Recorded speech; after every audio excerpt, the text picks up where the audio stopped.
কয়দিন পর পরই আপনারা দেখেন মুসলমানদেরকে কিছু মানুষ খোঁচা দেয়, মুসলমানদেরকে কিছু মানুষ খোঁচা দেয়।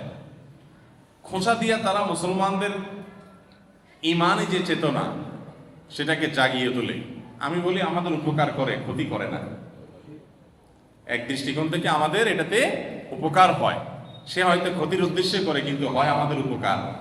নবী করিম সাল্লাল্লাহু আলাইহি সাল্লামকে নিয়ে যখন কটূক্তি করে, বাজে মন্তব্য করে, নোংরা ভাষায় তার ব্যাপারে যখন কোনো মন্তব্য তারা করে, তার কোনো ব্যঙ্গচিত্র যখন অঙ্কন করে, তখন আমাদের মনে আঘাত হয়। নবী সাল্লাল্লাহু আলাইহি সাল্লামের প্রতি আমাদের দায়িত্ববোধটা জাগ্রত হয়, ঈমানি চেতনা আমাদের মধ্যে শানিত হয়। নবী করিম সাল্লাল্লাহু আলাইহি সাল্লামকে আমরা ভুলে বসে আছি, সেটা আমাদের স্মরণ হয়। যার কারণে এর ফলশ্রুতিতে আমরা নবী করিম সাল্লাল্লাহু আলাইহি সাল্লামের প্রতি ভালোবাসা নিয়ে আলোচনা শুনি, আলোচনা করি, তার বৈশিষ্ট্যের কথা জানি, তার মর্যাদার কথা জানি। তার প্রতি আমাদের যে কর্তব্য আছে, সেই কর্তব্যটা কিছুটা হলেও করার জন্য আমরা নড়ে চড়ে বসি। এটাতে আমাদের লাভ আছে না নাই? মনে রাখবেন, যারা নবী করিম সাল্লাল্লাহু আলাইহি সাল্লামের জীবদ্দশায় তার আলোকে, আল্লাহর আলোকে নিভিয়ে দিতে চেয়েছে, কিয়ামত পর্যন্ত তারা সেই চেষ্টা বিভিন্নভাবে অব্যাহত রাখবে। কিন্তু এগুলা কখনো নিভানো যাবে না। এটা যত ফু দিবে আগুনের মতো সেটা তত ছড়াবে।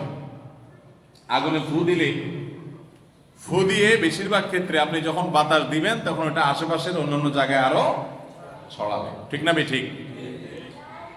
মুসলমানকে নবী করিম সাল্লাল্লাহু আলাইহি সাল্লামের ব্যাপারে কটু মন্তব্য করে, খারাপ কথা বলে, খোঁচা দিয়ে মুসলমানকে, তার ঈমানকে আরো শানিত করবে, নবী সাল্লাল্লাহু আলাইহি সাল্লামের আলোচনা আরো বাড়বে। এর আগে ফ্রান্স থেকে যখন নবী করিম সাল্লাল্লাহু আলাইহি সাল্লামের ব্যাপারে অবমাননাকর কর্মকাণ্ড সেখানে করা হয়েছে, প্রতিবাদে আমাদের দেশে আসুন্নাহ ফাউন্ডেশনে, আমরা আসুন্নাহ ফাউন্ডেশনের তরফ থেকে 40-50 হাজার মানুষকে নিয়ে বিশাল বড় সিরাত কম্পিটিশন আয়োজন করেছি। মানুষ নবী সাল্লাল্লাহু আলাইহি সাল্লামের জীবনী পড়েছে। পৃথিবীর বিভিন্ন দেশে, আমাদের দেশে অনেক ভাইরা সিরাতের বই বিতরণ করেছে ফ্রি, অমুসলিমদেরকে দিয়েছে। এক উসিলা নবী করিম সাল্লাল্লাহু আলাইহি সাল্লামকে মানুষ জানার সুযোগ পেয়েছে। এরা আমাদের নবীজিকে গালি দিলে, আমার নবীজিকে নিয়ে খারাপ কথা বললে আমাদের ঈমান দুর্বল হয়ে যাবে না আরো শক্ত হবে ইনশাআল্লাহ? আমাদের নবীর প্রতি ভালোবাসা কমে যাবে না আরো বাড়বে ইনশাআল্লাহ? এই দুষ্টগুলো যদি জানতো তাহলে এই কাজটা দ্বিতীয়বার আর করতো। এটা করে তাদের মিশনে তারা সফল হওয়ার কোন পথ কোনদিনই কিয়ামত পর্যন্ত তারা পাবে না। কোন সন্দেহ আছে? নবী করিম সাল্লাল্লাহু আলাইহি সাল্লামকে কেউ যদি গালি দেয়, একটা মানুষ নামাজও হয়তো ভালো করে পড়ে না, কিন্তু সাথে সাথে তার অন্তরে নবী সাল্লাল্লাহু আলাইহি সাল্লামের প্রতি যে ভালোবাসা আছে, সে ভালোবাসার কারণে ব্যথা অনুভব করে। করে কি করে না? আল্লাহু আকবার। 1400 বছর আগে, 1450 প্রায় বছর আগে দুনিয়া থেকে চলে যাওয়া একটা মানুষের জন্য 1450 বছর পরও তাকে একটা গালি দিলে, কটু কথা বললে আমাদের অন্তরের ভিতরে আঘাত লাগে। এর নাম ঈমান। এর নাম কি রে ভাই? এরকম একটা ঘটনা বাইর করেন তো। 1400 রাখেন, 200 বছর আগে রাজত্ব করেছে এই বাংলায়, 300 বছর আগে রাজত্ব করেছে এই ভারতবর্ষে, 400 বছর 500 বছর আগে রাজত্ব করেছে এই পৃথিবীতে। এরকম দুইজন রাজার নাম বলেন তো, যেই রাজার 14 গোষ্ঠী ধরে গালিগালাজ করলে লক্ষ লক্ষ লক্ষ কোটি কোটি মানুষের অন্তরে আঘাত লাগে। নাম বলতে পারবেন? আমি বুঝাতে পারি নাই? দুনিয়াতে যত রাজা বাদশা ছিল, ক্ষমতাধর ছিল, যারা নবীদেরকে, রাসূলদেরকে, তাদের অনুসারীদেরকে মানুষ মনে করতো না, সেই ক্ষমতাধর রাজারা, মহারাজারা, তাদেরকে গালি দেওয়ার মানুষও তো নেই। কি বলেন? গালি দেওয়ার জন্য তো আলোচনায় থাকতে হয়, তারপর না সমালোচনা। আলোচনাই তো নেই, কে তাদেরকে সমালোচনা করবে? অতএব নবী করিম সাল্লাল্লাহু আলাইহি সাল্লামকে নিয়ে আপত্তিকর মন্তব্য করে, খোঁচা দিয়ে এই সমস্ত দুষ্টরা আমাদের ঈমানকে আরো বৃদ্ধি করতে সহায়তা করে তাদের অজান্তেই। আলহামদুলিল্লাহ। ভাইরা আমার, আল্লাহ রাব্বুল আলামিন নবী করিম সাল্লাল্লাহু আলাইহি সাল্লামকে কিছু বৈশিষ্ট্য দিয়েছেন। এই বৈশিষ্ট্যগুলো পৃথিবীতে কোনো নবীকে, কোনো রাসূলকে, কোনো সাধারণ মানুষকে, কাউকে আল্লাহ তাআলা দেননি। এরকম বৈশিষ্ট্যের সংখ্যা গুণে শেষ করা কঠিন আমাদের মতো ক্ষুদ্র মানুষের জন্য। অগণিত বৈশিষ্ট্য আল্লাহ তাআলা তাকে দিয়ে রেখেছেন। মা বিহিল ইমতিয়াজ, যেটা দিয়ে অন্যদের থেকে তাকে পরখ করা যায়, আলাদা করা যায়, পৃথক করা যায়, এরকম বহু বিষয় আল্লাহ তাআলা তাকে দিয়ে রেখেছে। 15টা বৈশিষ্ট্যের কথা সংক্ষেপে শেয়ার করতে চাই। নাম্বার 1, তার জীবদ্দশায় তার শত্রুরা বহু চেষ্টা করেছে তার কিছু দোষ, কিছু খারাপ দিক বের করার জন্য।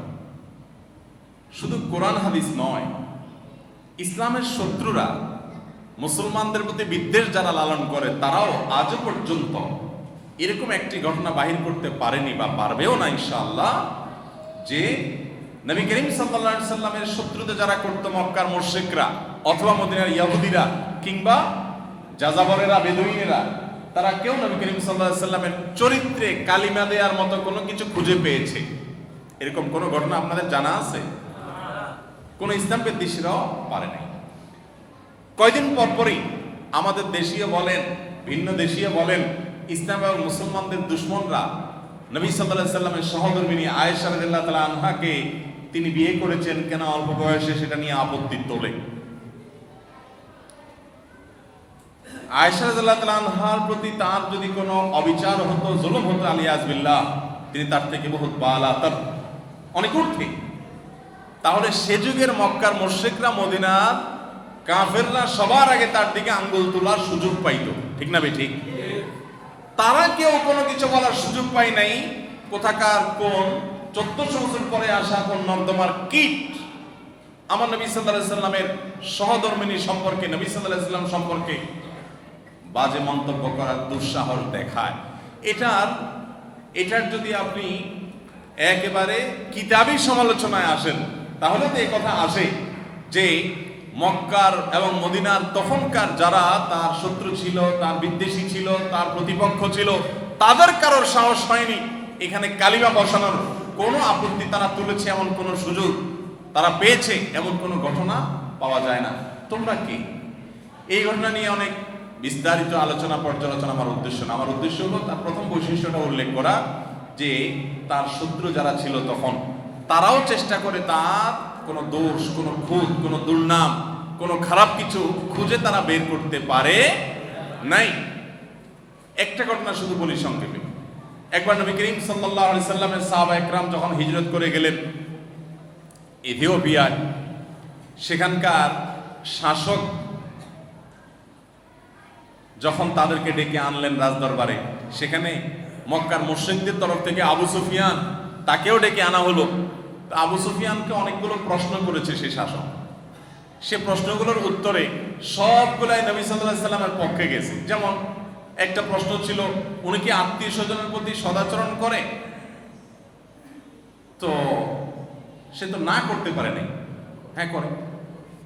ওনার ব্যাপারে যত প্রশ্ন করছে সবগুলাই ওনার পক্ষে গেছে, কারণ বিপক্ষে কিছু বলার সুযোগ নেই, উপস্থিত সাক্ষী আছে, মক্কার মানুষরা আছে সেখানে। আবু সুফিয়ান শেষ পর্যন্ত বলতে বাধ্য হয়েছেন, উনি পরবর্তীতে ইসলাম গ্রহণ করেছেন রাদিয়াল্লাহু আনহু, কিন্তু উনি ওই সময়কার অবস্থানের আলোকে তিনি তখন বলতে বাধ্য হয়েছেন যে একটা প্রশ্নের উত্তরে আমি একটু কোন রকম একটু জায়গা নেওয়ার চেষ্টা করেছি, তাও পুরোপুরি পারেন নাই। সেটা কি? যে তিনি তোমাদের সাথে ওয়াদা করলে রক্ষা করেন কিনা। তখন বলেছিল যে একটা ওয়াদা অঙ্গীকার আমাদের সাথে হয়েছে, এখন এটার কি হবে সময়ে বলে দিবে, কিন্তু অতীতে হয়েছে এরকম কোনো কিছু বলার সুযোগ তারা পায় নাই। আল্লাহু আকবার। এ হলেন আমার নবী, আপনার নবী। আল্লাহ তাআলা যাকে গোটা বিশ্বের মানুষের জন্য নির্বাচন করেছেন, আল্লাহ তাআলা পাঠিয়েছেন যাকে নবী করে, রাসূল করে, তার দুশমনরাও তার কোনো দোষ, খুঁত, আয়েব খুঁজে বের করতে পারে নাই। এই বিষয়টা শুধু তার নয়, অবশ্য অন্য নবী রাসূলদের ক্ষেত্রেও প্রযোজ্য। নাম্বার 2, আল্লাহ রাব্বুল আলামিন তাকে সবচেয়ে বেশি প্রিয় করেছেন মানুষের কাছে। মানব ইতিহাসের সবচেয়ে জনপ্রিয় মানুষটার নাম মুহাম্মদ সাল্লাল্লাহু আলাইহি ওয়াসাল্লাম। 1.5 সহস্র বছর অতিক্রম হওয়ার পরও মিলিয়ন মিলিয়ন বিলিয়ন মানুষ তার জন্য পাগল করা, জীবন দিতে প্রস্তুত। এরকম এক চরিত্র, এরকম এক মানুষ পৃথিবীতে আরেকজন খুঁজে বের করা সম্ভব? এমনকি কোনো নবী রাসূলদের ব্যাপারেও এরকম পাওয়া যাবে না যেরকমটি পাওয়া যায় মুহাম্মদ সাল্লাল্লাহু আলাইহি সাল্লামের ব্যাপারে। এত ভালোবাসা। টাকা দিয়ে, পয়সা দিয়ে, ক্ষমতা দিয়ে ভালোবাসা আদায় করা যায়? এত মানুষের ভালোবাসা, এত আবেগ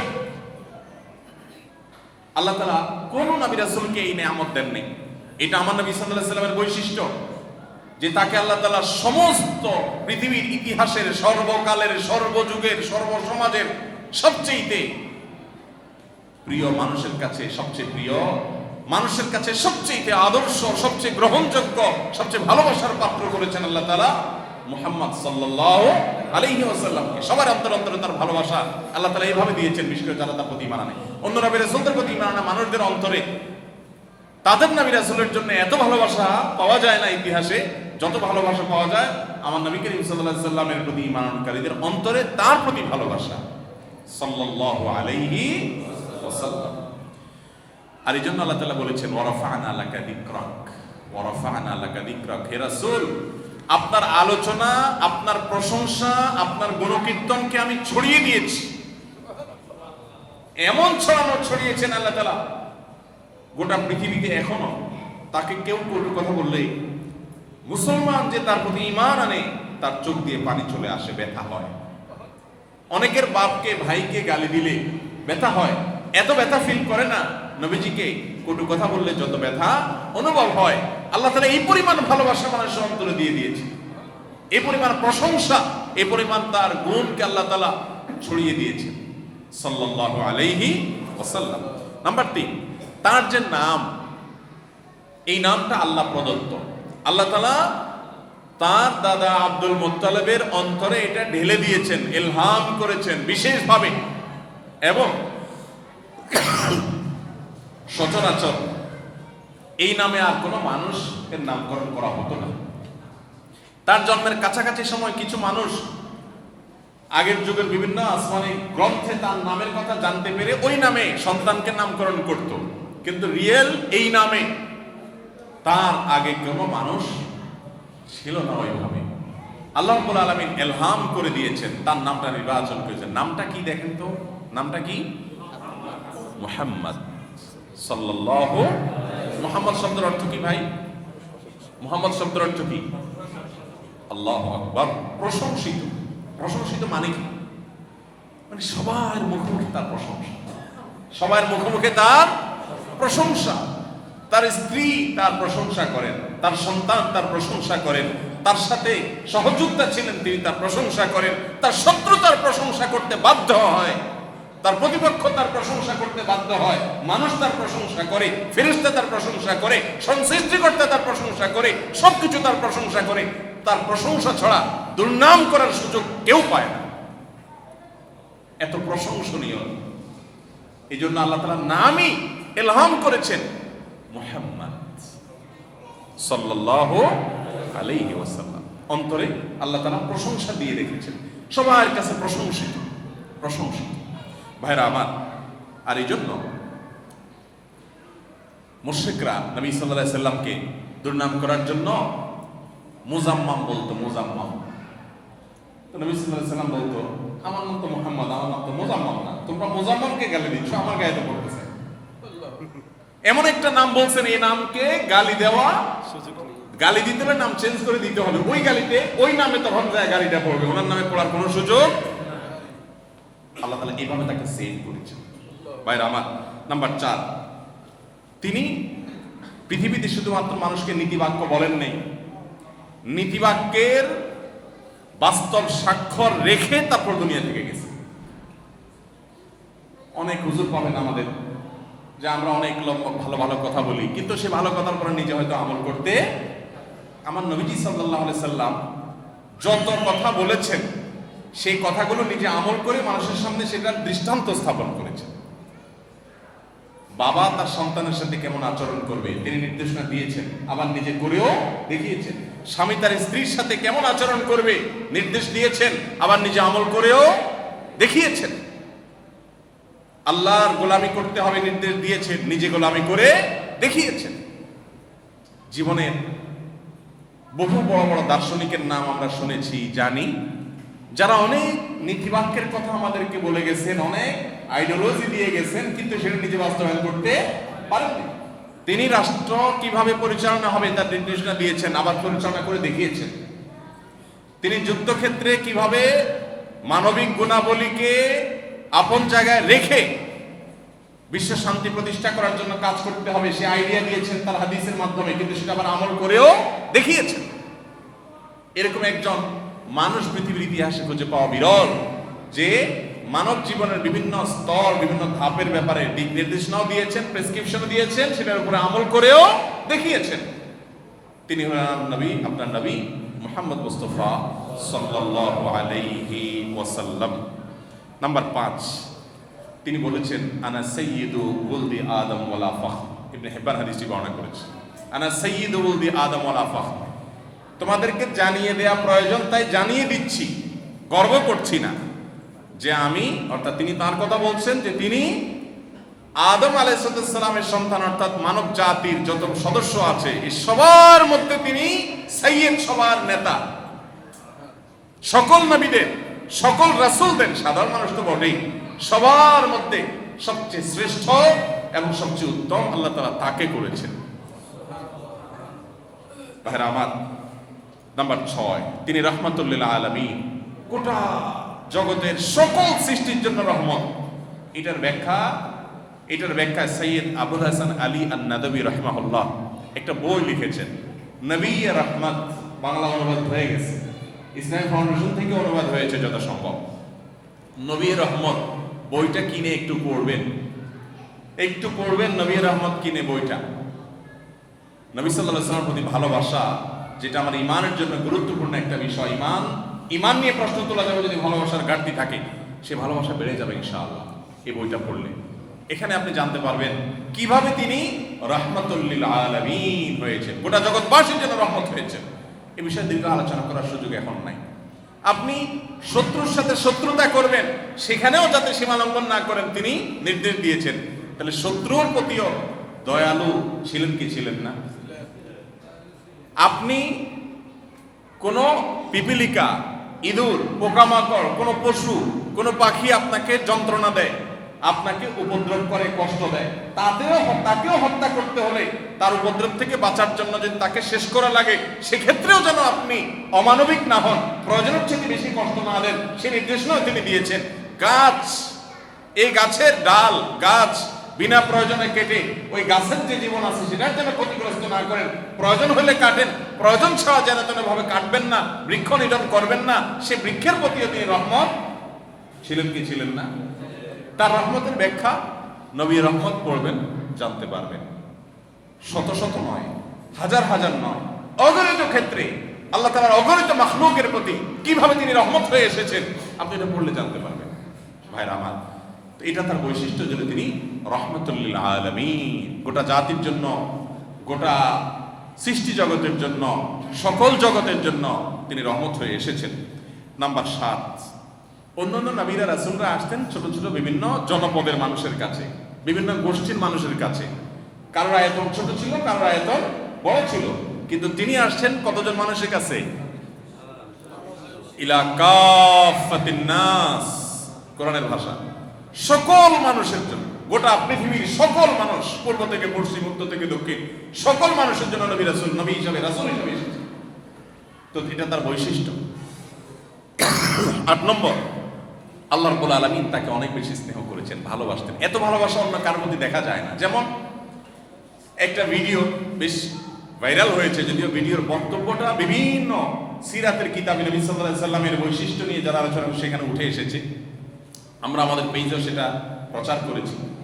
খোলাসা বক্তব্যটা হলো, কোরআনে আল্লাহ তাআলা বিভিন্ন নবী রাসূলদের নাম ধরে ডেকেছেন, ইয়া ইয়াহইয়া, ইয়া জাকারিয়া, ইয়া নূহ, ইয়া আদম, ইয়া ইব্রাহিম, বিভিন্ন নবী রাসূলদের নাম আল্লাহ তাআলা ধরে ধরে ডাকছেন না ডাকেন নাই? ইয়া ঈসা, বিভিন্ন জনের নাম দেখেন। এই কোরআন যার প্রতি নাজিল হয়েছে তার নামটা তো বিভিন্ন প্রসঙ্গে আসছেন, আসার কথা না, আসার কথা না। এরপরে আল্লাহ রাব্বুল আলামিন নবী করিম সাল্লাল্লাহু আলাইহি সাল্লামকে সরাসরি ওইভাবে নাম ধরে ডাকেন নাই। দুই এক জায়গায় তার নামের উল্লেখ করেছেন, সেটা ডাকার জন্য নয়, সেটা নাম ধরে তিনি যে আল্লাহর রাসূল ছিলেন সেই সার্টিফিকেট দেওয়ার জন্য। মা কানা মুহাম্মাদুন আবা আহাদিম মির রিজালিকুম ওয়ালাকিন রাসূলুল্লাহি ওয়া খাতামান নাবিয়্যিন, তিনি যে আল্লাহর রাসূল এটার সার্টিফিকেট দেওয়ার জন্য নামটা উল্লেখ করা। সার্টিফিকেটে যদি নাম উল্লেখ না করলে হবে না, সেজন্য আল্লাহ তাআলা উল্লেখ করেছেন। এছাড়া আল্লাহ তাআলা তাকে ডাকতেন কিভাবে? ইয়া আইয়ুহান নবী, আল্লাহু আকবার, ইয়া আইয়ুহাল মুযাম্মিল, ইয়া আইয়ুহাল মুদ্দাথ্থির, হে কম্বল আবৃত, হে চাদর আবৃত, হে নবী, ইয়া আইয়ুহার রাসূল। এভাবে আল্লাহ তাআলা তাকে ডেকেছেন, তার পদবি উল্লেখ করে, নাম উল্লেখ করে না। স্বয়ং আল্লাহ, যে আল্লাহর গোলাম তিনি, যে আল্লাহর সৃষ্টি তিনি, তার প্রতি আল্লাহ রাব্বুল আলামিনের এইরকম আল্লাহ রাব্বুল আলামিনের ভালোবাসা ছিল। আমাদেরকে আল্লাহ শিখিয়েছেন কিভাবে নবী সাল্লাল্লাহু আলাইহি ওয়াসাল্লামের প্রতি ভালোবাসা দেখাতে হবে, কিভাবে শ্রদ্ধা করতে হবে। কোরআন পাইকারি কথা বলার জায়গা, খুচরা কথা বলার জায়গা কোরআন না। সেই কোরআনে আল্লাহ তাআলা আমাদেরকে শিক্ষা দিয়েছেন। আল্লাহ বলেছেন যে উলাইকাল্লাযীনা ইমতাহানাল্লাহু কুলুবাহুম, সাহাবীদেরকে আল্লাহ তাআলা নির্বাচন করেছেন। নবী সাল্লাল্লাহু আলাইহি ওয়াসাল্লামের সাহাবী হবেন কারা, তাদেরকে আল্লাহ তাআলা নির্বাচন করেছেন, তাদের অন্তরগুলোকে পরখ করে নিয়েছেন, তাকওয়ার জন্য এগুলো উন্নীত হয়েছে। আল্লাহ তাআলা সূরা মুজাদালায় বলেছেন যে লা তারফাউ আসওয়াতাকুম ফাওকা সাওতিন, আল্লাহু আকবার, নবীজির সামনে যখন কথা বলবে তার স্বরের চাইতে তোমাদের কথার আওয়াজ যেন বেশি না হয়, বড় না হয়, ভদ্রতা বজায় রেখে চলবে, আদব লেহাজ মেনে চলবে। কত গুরুত্বপূর্ণ হলে আল্লাহ তাআলা এভাবে বলেন। ভাইরা আমার, আল্লাহকে যদি কেউ গালি দেয়, কত গালি দিয়েছে কত মানুষ, সেই মক্কার মুশরিকদেরকে নিয়ে আজও কত মানুষ গালি দিয়েছে। আল্লাহ তাআলা এগুলোকে এতটা কেয়ার করেন নাই। কিন্তু আমার নবীকে যদি কেউ গালি দিয়েছে, আল্লাহ রাব্বুল আলামিন কোরআনে তার জবাব দিয়েছে, নিজে তার রিপ্লাই দিয়েছে। আবু লাহাব একবার বলেছিল, একবার বুখারীর হাদিস, একবার বলেছিল সাফা পাহাড়ের পাদদেশে এসে, তাব্বান লাকা সাইরাল ইয়াউম আলিহাদা জামাআতানা, তাব্বান লাক, তুমি ধ্বংস হও। একবার বলেছিল কে? আবু লাহাব। আমার নবী করিম সাল্লাল্লাহু আলাইহি ওয়াসাল্লামকে একবার তাব্বা বলেছে, তাব্বা মানে তুমি ধ্বংস হও, খারাপ কথা। এই কথাটা একবার বলেছে আবু লাহাব। আল্লাহ তাআলা সূরা লাহাব নাজিল করে তাব্বাত ইয়াদা আবি লাহাব, যে হাত তুলে তাব্বা বলেছে আমার নবীকে আবু লাহাব, আল্লাহ তাআলা বলেছেন ওই দুই হাত তাব্বা হবে, ওই দুই হাত বরং ধ্বংস হোক। কোরআনে আল্লাহ তাআলা আয়াত অংশ করে দিয়েছেন, কিয়ামত পর্যন্ত লক্ষ লক্ষ কোটি কোটি মুসলমানরা লক্ষ লক্ষ কোটি কোটি অগণিতবার এই তাব্বা পড়ে পড়ে ওই এক তাব্বার জবাব দিয়ে যাচ্ছে। আল্লাহ রাব্বুল আলামিন তার রাসূলকে কত বেশি ভালোবাসতেন, তার বৈশিষ্ট্যের জায়গাটা কোথা দেখেন। আল্লাহকে গালি দিয়েছে, আল্লাহ জবাব দেন নাই, কিন্তু আল্লাহ রাসূলকে গালি দিয়েছেন, জবাব দিয়েছেন। তার এই বৈশিষ্ট্য অন্য কারোর মধ্যে পাওয়া যায় না। ভাইরা আমার, নবী করিম সাল্লাল্লাহু আলাইহি ওয়াসাল্লামকে যারা কষ্ট দিয়েছে, আল্লাহ রাব্বুল আলামিন তাদেরকে শাস্তি দিয়ে ছেড়েছেন, শাস্তি দিয়ে দেখিয়েছেন। বাঘ দিয়ে, হিংস্র পশু দিয়ে ছিঁড়ে ছিন্ন বিচ্ছিন্ন করে দিয়েছে। নবী সাল্লাল্লাহু আলাইহি ওয়াসাল্লামের শরীরে যারা হাত দিয়েছে, তাকে যারা শারীরিকভাবে হেনস্থা করার চেষ্টা করেছে, তাদেরকে আল্লাহ তাআলা ছিন্ন বিচ্ছিন্ন করে দিয়েছে। আল্লাহকে গালি দিয়েছে, সেটাকে আল্লাহ এতটা কেয়ার করেন নাই। নবী সাল্লাল্লাহু আলাইহি ওয়াসাল্লাম ব্যাপারটাকে যতটা তিনি কেয়ার করেছেন। অসংখ্য ঘটনা এভাবে বলা যাবে। কোরআনে আল্লাহ তাআলা তিনি একবার কিছু সাহাবীকে, কিছু মানুষকে অনুমতি দিয়েছেন দায়িত্ব থেকে, যে তোমাদের যাওয়া লাগবে না একটা জিম্মাদারি পালনে, একটা অভিযানে। আল্লাহ রাব্বুল আলামিন তার এই অনুমতি দেওয়ার কারণে আল্লাহ তাআলা তাকে একটু মানে বন্ধুসুলভ শাসন যেটাকে বলে, সেটা আল্লাহ তাআলা করছেন। দেখেন শাসনের ভাষাটা দেখেন, আফাল্লাহু আনক লিমা আযিনতা লাহ, আফাল্লাহু আনক। যারা আলেম তারা যেমন বুঝবেন, সাধারণ মানুষও বুঝবেন। দেখেন একটু আল্লাহ কি বলেন, হে রাসূল আপনি তাদেরকে কেন অনুমতি দিলেন? দেখেন বলার ভাষা দেখেন, কেন অনুমতি দিলেন? কিন্তু এই কথাটা বলার আগে বলে নিচ্ছেন আফাল্লাহু আনক, আল্লাহ আপনাকে ক্ষমা করে দিয়েছেন, আল্লাহ আপনাকে ক্ষমা করে দিয়েছেন, কেন অনুমতি দিলেন? কথার টোন দেখেন। নবী করিম সাল্লাল্লাহু আলাইহি ওয়াসাল্লামের সাথে আল্লাহ তো মালিক, আর উনি হলেন তার গোলাম, তার দাসের প্রতি এত বেশি লক্ষ্য করে কথা বলার দরকার আছে কোনো? আফাল্লাহু আনকা, আপনাকে আল্লাহ মাফ করে দিয়েছেন, কেন অনুমতি দিলেন? আমরা সাধারণত আগে বকি, তাই না, যে হ্যাঁ কেন এমনটা করলেন আপনি, আচ্ছা ঠিক আছে আমি মাফ করে দিলাম। কিন্তু না, আমার নবী করিম সাল্লাল্লাহু আলাইহি ওয়াসাল্লামকে আল্লাহ আগে বলছেন আল্লাহ মাফ করে দিয়েছেন, আপনি কেন অনুমতি দিলেন? লেহাজ দেখেন, আদব দেখেন, স্বয়ং আল্লাহ রাব্বুল আলামিনের আর নর্দমার কীটেরা আমার নবীকে নিয়ে, নবীর স্ত্রীদেরকে নিয়ে বাজে মন্তব্য করে।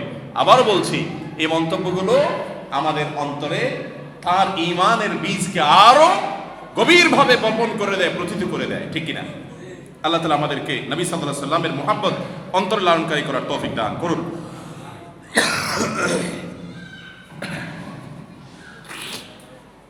8 নম্বর বৈশিষ্ট্য হলো এটা।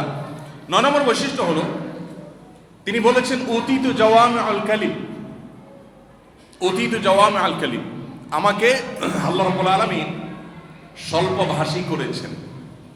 স্বল্পভাষী বললে জাওয়ামিউল কালিমের সঠিক অনুবাদ হয় না। আল্লাহ তাআলা তাকে যে বৈশিষ্ট্য দিয়েছেন সেটি হলো তিনি অল্প কথায় অনেক কিছু ব্যক্ত করতে পারতেন। ইন্টারেস্টিং বিষয় যে আমরা ওয়াজ করি, হুজুররা ওয়াজ করে 1 ঘন্টা 2 ঘন্টা ওয়াজ করার পর একটা বিষয় কুলকিনারা করা যায় না, তাই না? আর নবী করিম সাল্লাল্লাহু আলাইহি সাল্লামের সারা জীবনে যত ওয়াজ ছিল, এই ওয়াজগুলোর লেন্থ কতটুকু ছিল? মুফতি সাহেব, খতিব সাহেব বলেন কতটুকু ছিল length? 2 minute, 3 minute, 4 minute, 5 minute. বুখারীর সবচেয়ে বড় হাদিস যেটা, এটা যদি খুব ঠান্ডা মাথায় ধীরে ধীরে বক্তব্য আকারে বলা হয়, কয় মিনিট লাগবে? 5 মিনিট, 10 মিনিট। গোটা দুনিয়া পরিবর্তন করে ফেলেছে। ভাই রে, আমি একটা কথা প্রায় সময় বলি যে পড়ালেখা করে, কেরিয়ার গড়ে, কাজ কাম শুরু করতে করতে দুনিয়ার হাব্বা বুঝতে বুঝতে 40-45 বছর বয়স চলে যায়, ঠিক না ভাই? ঠিক। আর এই আল্লাহর বান্দা, আল্লাহর এই প্রিয় মানুষটা দেখেন, নবী হওয়ার পর 40 বছর বয়সে নবী হওয়ার পর মাত্র 23 বছর সময় পাইছেন। 23 বছরে গোটা পৃথিবীর ইতিহাস পরিবর্তন করে দিয়েছে। 2 মিনিটের কথা লক্ষ লক্ষ কোটি কোটি মানুষের জীবনকে পরিবর্তন করে দিয়েছে। 1 মিনিটের কথা, এক শব্দ বহু মানুষের জীবনকে পরিবর্তন করে দিয়েছে। তিনি নিজে বলেছেন উতীতু জাওয়ামিউল কালিম, আল্লাহ তাআলা আমাকে এমন এক বৈশিষ্ট্য দিয়েছেন যে আমি শত শত হাজার হাজার ভলিউমে সংরক্ষণ করতে হবে, লিখতে হবে, এরকম কথামালাকে খুব অল্প সময়ে বলে বুঝিয়ে দিতে পারতাম। তার এক একটা কথা ব্যাখ্যা, বিশ্লেষণ, এক একটা কথার তাফসীর, শরা, এগুলো শত শত খণ্ডে ভলিউমে ওলামায়ে কেরাম এখনো পর্যন্ত করে আবিষ্কার করে শেষ করতে পারছে না। এটা তার বৈশিষ্ট্য। তিনি জাওয়ামিউল কালিম ছিলেন, অল্প কথায় অনেক কিছু বোঝাতে পারতেন সাল্লাল্লাহু আলাইহি ওয়াসাল্লাম।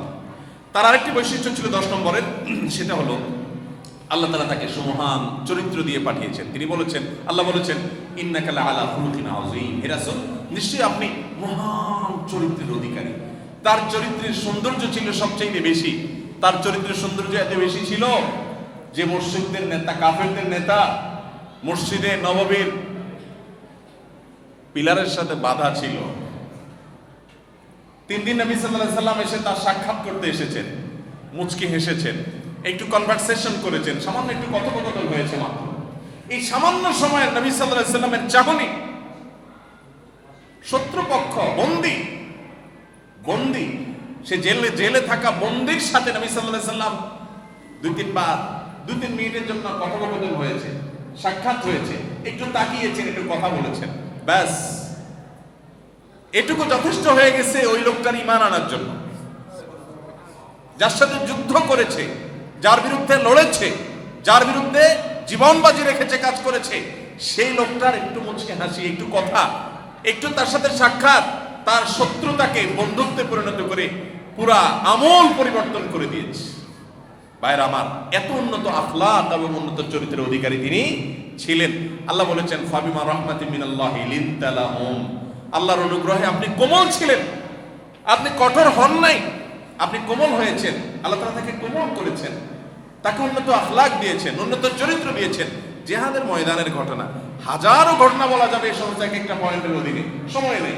জিহাদের ময়দানের ঘটনা, কাতার সোজা করছেন সাহাবীদের, যোদ্ধাদের, যুদ্ধের জন্য কাতার সোজা করছেন সৈনিকদেরকে। সেখানে কত সিরিয়াসনেস, জীবন মরণের ব্যাপার, ইসলাম টিকে থাকা না থাকার ব্যাপার।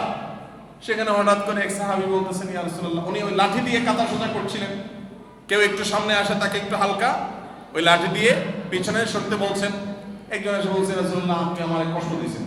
কেন, কিভাবে কষ্ট দিলাম? বলে আপনি লাঠি দিয়ে যে আমাকে পিঠে সরতে বলছেন, আমি ব্যথা পাইছি পিঠে। ব্যথা হয়তো একটু পাইছে, কিন্তু এই ব্যথা তো ওরকম কষ্টের ব্যথা না। লাঠি দিয়ে সরতে বললে কত ব্যথা হয়। এখন কি হবে? আমি প্রতিশোধ নেব। দেখেন ওই লোক কি নিবে? প্রতিশোধ নেবে। নবী সাল্লাল্লাহু আলাইহি ওয়াসাল্লাম কি করেছেন তখন? বলেছেন নাও। বলে যে আপনি তো আমাকে যে দিয়েছেন, লাঠি দিয়েছেন, সেটা তখন আমার পেটে কাপড় ছিল না, তা আমি আপনার ওই উন্মুক্ত উদরে আমি খোঁচা মেরে বা যেভাবে আমি প্রতিশোধ নেব। নবী সাল্লাল্লাহু আলাইহি ওয়াসাল্লাম সাথে সাথে কাপড় তুলে দিলেন, লোকটা সেখানে চুম্বন এঁকে দিলেন। এখন বলার বিষয় হলো, জিহাদের ময়দানে এরকম সিরিয়াস জায়গাতে এই যে একটা কাণ্ড ঘটাইলো, মহব্বতে ঘটাইছে, আমরা হলে কি বলতাম? মিয়া মহব্বত করা ভর্তি করা বলতাম, এই জন্য এই টাইমে, এই আজানের টাইমে মিয়া।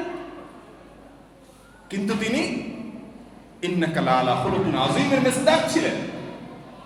হে রাসূল, আপনাকে সবচেয়ে উন্নত চরিত্র দিয়ে পাঠানো হয়েছে। তিনি সেই মানুষটা ছিলেন। গোটা পৃথিবীর মানুষকে সভ্যতা, সংস্কৃতি, ভদ্রতা, ভব্যতা, মনুষ্যত্ব, মানবতা তিনি শিক্ষা দিয়েছেন। আজ নারীদের নিয়ে অনেক কথা বলার মতো মানুষ পাওয়া যায়। যখন নারী হিসাবে জন্ম গ্রহণ করাটা অপরাধ ছিল, জীবন্ত নিজের বাপ সন্তানকে দাফন করত, সেই সমাজে নারীকে শুধুমাত্র মুক্তি দেন নাই, এমন এক জায়গায় তিনি অবস্থানে দিয়েছেন, ঘোষণা করেছেন কেউ দুইজন মেয়ের জন্ম দিয়ে তাদেরকে লালন পালন করলে তার জন্য জান্নাত ওয়াজিব হবে, সে জান্নাতে যাবে, সে গ্যারান্টি দিয়েছেন। মেয়েদেরকে মর্যাদার এমন এক আসনে আসীন করেছেন যে সেই মর্যাদা আজও পর্যন্ত কেউ পারেনি, কেমন পর্যন্ত পারেনি সে জায়গায় মর্যাদা রাখতে মেয়েদেরকে। তো নবী সাল্লাল্লাহু আলাইহি সাল্লামের সে উন্নত আখলাক, মানব ইতিহাসের সবচেয়ে বড় ভদ্রতার শিক্ষক, সবচেয়ে বড় সভ্যতার শিক্ষক, সবচেয়ে উন্নত কালচারের প্রতিষ্ঠাতা ছিলেন তিনি। আপনি দেখেন নবী করিম সাল্লাল্লাহু আলাইহি সাল্লাম আমাদেরকে সালাম শিখিয়েছেন, আমাদেরকে মুসাফা শিখিয়েছেন, আমাদেরকে সৌজন্যতা শিখিয়েছেন। হাজারটা আপনি এবার বলতে পারবেন যেগুলা মানুষ আজ যা জানছে, এগুলো সবগুলো আমার নবী সাল্লাল্লাহু আলাইহি সাল্লামের শেখানো বেশিরভাগই সভ্যতা এবং সংস্কৃতি সংক্রান্ত বিষয়। এটা তার বৈশিষ্ট্য ছিল। তার 11 নম্বর বৈশিষ্ট্য হলো আল্লাহ রাব্বুল আলামিন কোরআনে কারিমে তার নামে শপথ করেছেন। কোনো কিছুর নামে শপথ করা মানে তার একটা বিশেষ বৈশিষ্ট্য আল্লাহর কাছে থাকে। কোরআনে আল্লাহ তাআলা বলেছেন লাআমরুক ইন্নাহুম ফি সাকরাতিহিম ইয়ামাহুন। হে রাসূল, আপনার জীবনের শপথ, জীবনের শপথ করে বলেছেন তিনি কাফেরদের পরিণতি কি হবে সে বিষয়ে। জীবনের শপথ। রাসূলুল্লাহ সাল্লাল্লাহু আলাইহি ওয়াসাল্লামকে এত ভালোবাসতেন আল্লাহ তাআলা। তার 12 নম্বর বৈশিষ্ট্য হলো কিয়ামতের ময়দানে আল্লাহ তাআলা হাউজে কাউসার দিবেন। হাউজে কাউসার এটা আর কাউকে দিবেন, কোন নবীকে না, কোন রাসূলকে না। আল্লাহ বলেছেন ইন্না আতাইনাকা আল কাউসার। হে রাসূল, আমি আপনাকে কাউসার দান করব, দান করেছি। এই কাউসারের পানি তার প্রিয় বান্দারা, তার প্রিয় অনুসারীরা, উম্মতেরা, তারা এই পানি পান করবে এবং যারা পান করবে লা ইয়াজমা আবাদা, আর কখনো তৃষ্ণার্ত হবে না। এটা আল্লাহ তাআলা তাকে দান করেছেন। এবং তার 13 নম্বরের বৈশিষ্ট্য হলো তিনি খাতামুন নবিয়্যিন, সমস্ত নবীদের শেষ নবী। তিনি নিজে বিভিন্ন হাদিসে বলেছেন নবীদের উপমা হলো একটা ওয়ালের মতো, একটা ইট আরেকটা ইট, মানে একজন নবী গেলেন আরেকজন নবী আসলেন, এভাবে হতে হতে একটা দেয়ালের মতো সমস্ত নবীদের উপমা। এই দেয়ালের সর্বশেষ ইট যেটা দেওয়ার পর দেয়াল পূর্ণ হলো, আর কোনো ইট রাখা হবে না, কোনো নবী কোনো রাসূল আসবে না, সেই সর্বশেষ ইটটা হলেন আমি, অর্থাৎ নবী করিম সাল্লাল্লাহু আলাইহি ওয়াসাল্লাম। আল্লাহ তাআলা তাকে এরকম বৈশিষ্ট্য দিয়েছেন, এরকম মর্যাদা দিয়েছেন। তার 14 নম্বরের বৈশিষ্ট্য হলো কিয়ামতের ময়দানে তার কাছে তার হাতে একটা বিশেষ পতাকা থাকবে, লেওয়াউল হামদ, প্রশংসার পতাকা থাকবে। এটা তার বিশেষ বৈশিষ্ট্য, এটা তার বিশেষ মর্যাদা।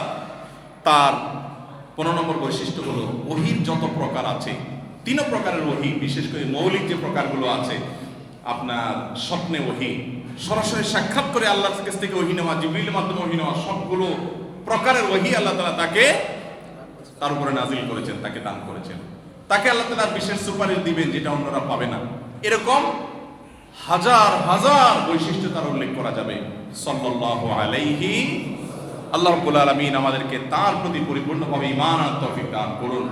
তার ভালোবাসা দিয়ে আমাদের অন্তরগুলোকে পরিপূর্ণ করার তৌফিক দান করুন। তার পরিপূর্ণ এবং পুঙ্খানুপুঙ্খ অনুসরণ করার তৌফিক আল্লাহ তাআলা আমাদেরকে দান করুন। তার ভালোবাসার স্বাক্ষর যেন আমরা রাখতে পারি, আল্লাহ তাআলা আমাদের সবাইকে সেই তৌফিক দান করুন। জাযাকুমুল্লাহু খাইরা ওয়া আখিরু দাওয়ানা আলহামদুলিল্লাহি রাব্বিল আলামিন।